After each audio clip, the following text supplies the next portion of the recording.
What's up everyone, I hope you're having a fantastic day. Welcome to Cartoon and welcome back to another M2 video.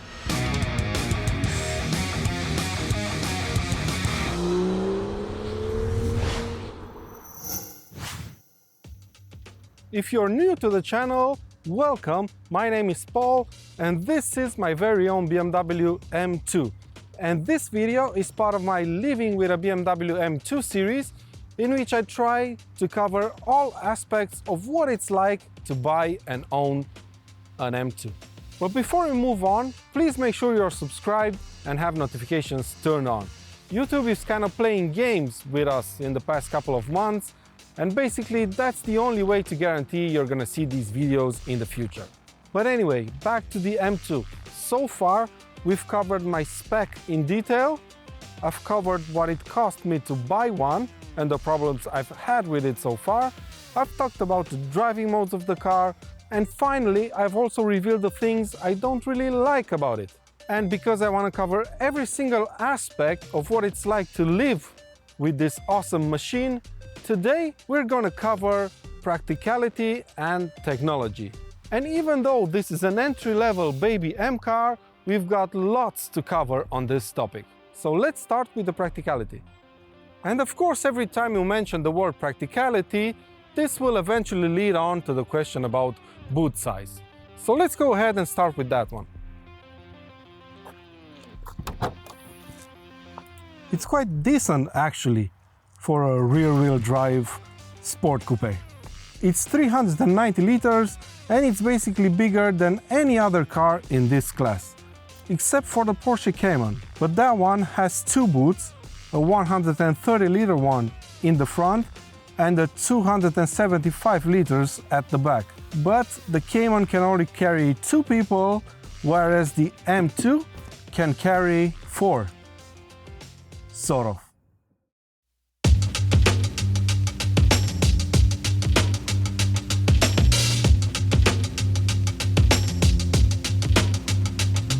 I've adjusted the seat in front of me to my preference, and as you can see, it's surprisingly comfortable back here for a car of this size.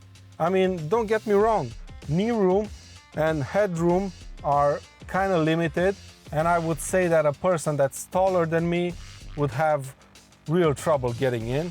But for someone my size, it's actually decent back here.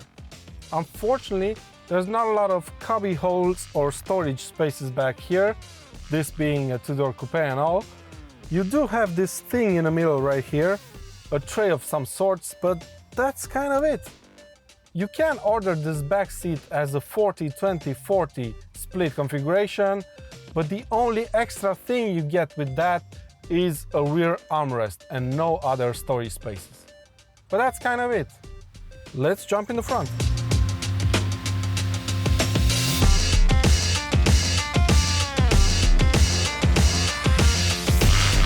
And as you can see, up front, things are quite different than they are in the back. Each door has four compartments to put your stuff in. There's a storage box underneath the steering wheel, two decent-sized cup holders right below the infotainment system. You have a generous glove box, and you also get a small storage space underneath the front armrest. You even get two USB ports to charge your electronics or listen to music with. One is right next to the cup holders and the other is in the storage compartment under the front armrest. So overall, I'd say this is a pretty practical car considering its size. It might not matter to some of the people out there watching this video, but for me, as a family man, and this being our only car, this is a very important topic. Now, before we jump into the technology part of this video, I have to warn you that the M2 isn't really the most tech-savvy car out there, but it's got a few cool things up its sleeve that are worth mentioning. First off, you get wireless charging for your phone underneath the front armrest. And in the glove box, there's a place where you can put a SIM card and use it to create a Wi-Fi hotspot for everybody traveling inside the car. It works just like the wireless internet routers you guys have at home, You just set a user, a password, and everybody that knows those two details can log in and surf the web with the car's internet. And one of the coolest things inside the M2 is the quite awesome infotainment system. And even though this is basically a 2 Series, the infotainment system has pretty much all of the features that its bigger brothers have. And because I don't want to bore you to death and go into details about every single feature of this infotainment system, I'm just gonna list 5 of my favorites. First, it's the fact that it's a touchscreen. And even though it might seem like it's a gimmick, I found it to be really useful, especially when using the map. And it works the same way your phone does. You can zoom in and out by pinching, and you can drag the map around with your finger. And then there's the main menu, which you can customize so you can have your favorite things at a glance. You just grab an item and move it to your desired position. Number 3 on my list is the Spotify app built into the infotainment system. It's developed by BMW, and once you connect your phone to the car, you can see all the data that you have inside your Spotify phone app. You can browse your saved playlist, favorite artists, you can search for songs, etc. It basically mimics your phone app. Number 4 is kinda pointless, but I find it really cool anyway. Sport displays. Nothing to explain really here.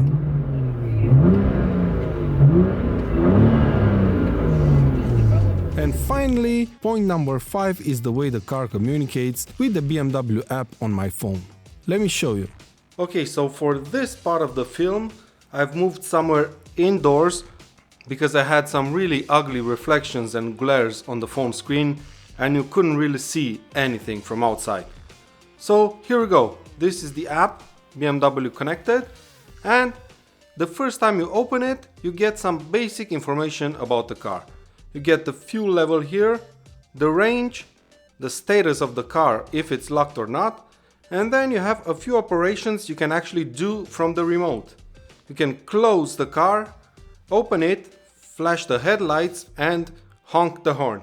Unfortunately, it takes about 20 to 30 seconds to do any of these operations, and that renders them kinda pointless for me.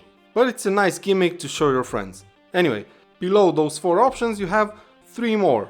One helps you locate your vehicle in case you forgot where you parked it, for example. Yep.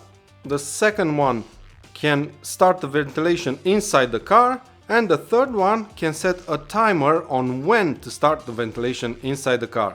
Next you have the info tab that gives you even more information about the car, like the current mileage, if the engine oil and the tire pressure are fine, and it also gives you the time and the mileage that you have to do your next services at. And now let's move on to the part that I use the most on this app. You just go to the menu and click destinations.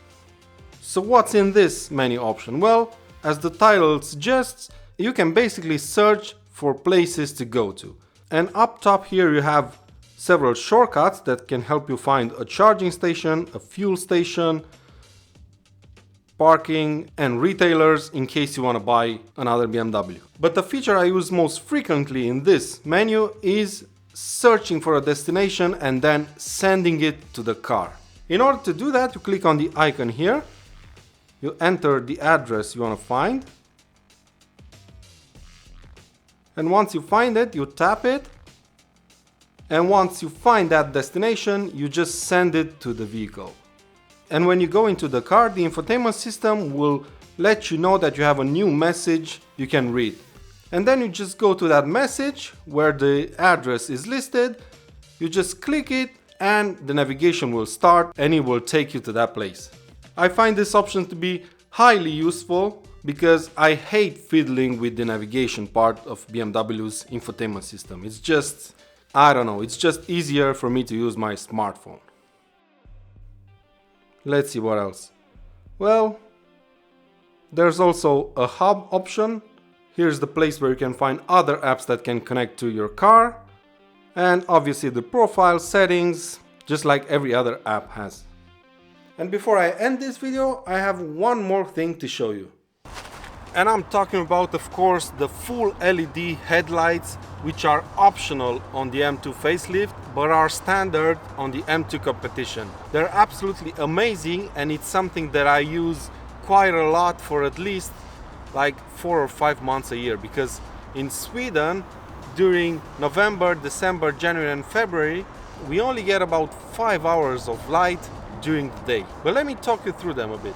Like I've already said, the lights are full LED and fully automatic. That means they will turn left or right depending on the movement of the steering wheel. But the beams can also wrap around other cars, both in front and behind them, with the computer selectively turning off LEDs to avoid blinding other drivers. Which basically means that you can travel with a full beam on all of the time, and the computer will make sure you're not disturbing other people on the road. They are excellent. Anyway, my friends, this has been it for today's video. I really hope you've enjoyed it. If you did, please give it a thumbs up and subscribe to Cartoon for lots more content to come. And until next time, take good care of yourselves, and I'll see you around.